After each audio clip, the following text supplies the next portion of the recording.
Now to a story of an iconic American character, the pool shark. Think Paul Newman in the movie The Hustler, smoothly casing the pool hall. The screen legend once told me that he has a face that does not belong to a crook. Of course, that could be precisely the trick up the hustler's sleeve. And as Bill Weir discovered, the figure of the lovable fiend indoors. There was a day when Danny Basovich could walk into a joint like this anywhere in America, play for 5 or 10 hours, and walk out with 5 or 10 grand. But those days are gone, because Danny did the one thing no pool hustler ever wants to do. He got famous. Danny, how are you, buddy? How you doing, Joe? Good. And only a fool would play a money game with Kid Delicious. Nobody will gamble with me anymore. Nobody will come in, even great players. Nobody will play, even with a handicap. All right, I'll break them. I wanted said I spotted Kid Delicious to break. You got it. You got it. These days, they only play him for the lesson, You might be able to kick here and maybe hit. Right, I couldn't do that. making him a walking myth at age 29. But in this game, it ain't the years, it's the miles. And before Kid Delicious became the top-ranked player in the world, before he beat his heroes in epic matches, Danny spent his youth taking money off of bangers and hustlers in every one of the lower 48. So where did you get the nickname Kid Delicious? I was 16 years old, and there was this kid, this little skinny guy, that was the top player at the time at this pool room, and his nickname was Kid Vicious. And while I was playing him, they said, Kid Vicious is getting beat by Kid Delicious. And you were offended by it? Or No, I liked it. I actually thought it was great. But, you know, they were more or less probably making fun of me more than anything. It wasn't the first time he'd been taunted for his size. As a sensitive kid in New Jersey, the teasing literally drove him out of high school and into a deep clinical depression. I really was almost telling my parents that I wasn't going to live anymore, you know, and I was going to just die. And I walked into the pool room, and I picked up a pool cue and started playing a few games. And right away, I had the biggest smile on my face. Oh, God. He rode his bike to the pool hall every day, and soon he was beating the regulars. Revenge fueled his first real hustles. He sought out the kind of guys who once picked on him. Some of these guys are huge guys that are lifting 400 pounds. The jocks who shot pool at the Rutgers University Student Union.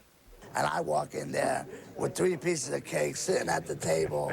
I'm taking a bite and dropping it on the floor, and it's all over my face, and I'm sweating, and I take out my money, and it's like all $100 bills, and I drop it on the floor by accident. And now their eyes are open. Like shooting fish in a barrel, yeah? Yeah, like a bee on honey, you know what I mean? With dreams of playing on the Pro Tour, Kid Delicious hit the road to hone his skills. He learned that hustling is a feast or famine proposition. So you'd go into these halls blind, maybe beat the best guy, maybe not, maybe the guy wasn't there, maybe in the wrong place. Yeah, I was one of the cockiest guys, too. I thought I could beat anyone in the world, and I figured I could beat them on any day and on any pool table. And what people don't realize is every table's different. It's like night and day. And if you walk in there, you got to play a guy who's playing every day on his table, right, with his balls, and he's playing his best. And now you got to walk in there, and you can't practice. Can't bring your own stick. That tips them off right away, right? Absolutely. Like sometimes if the competition is really high, maybe I use a sneaky Pete. It looks just like a house cue, but it screws together. I'd even put it together, walk in the pool, and put it right on the wall, right with the other cues. Once they put the money on the table and the bet's down, this is what I'll do. In the joints where he couldn't find a decent game, he would lure sucker bets on seemingly impossible shots. There we go. That's how I get my hotel money right there. They love that one, I'll tell you that.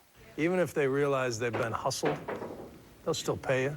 Believe it or not, there's an honor and a code when it comes to pool that you're supposed to pay when you lose. I won about $500,000 playing pool for money.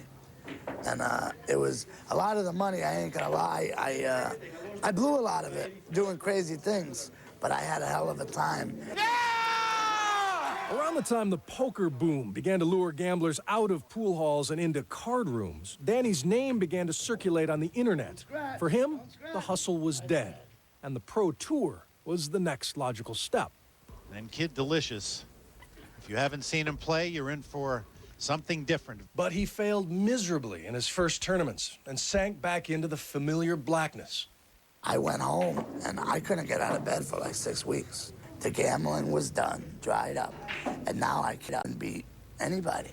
And between my mom and my dad, they got me to go back playing and get on the tour.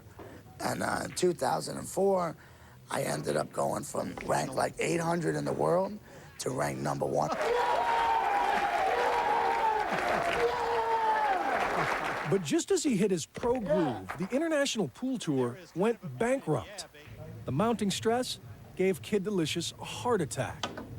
But as he sees it, the constant setbacks are just more material for Kid Delicious, the movie. Well, you don't leave much when you miss, do you, fat man? That's what the game's all about. It's been 46 years since Newman and Gleason put this game and this life on the big screen in The Hustler. I'm back. 21 years since The Color of Money. We're due for another great pool film. And after selling his story to Hollywood, Danny hears that, Come on, dude. Jack Black is in talks to play him on screen. But even if that doesn't happen, even if he doesn't get back to #1, Kid Delicious will still be chalking that cue, wiping that brow, and chasing his bliss across the green felt ocean.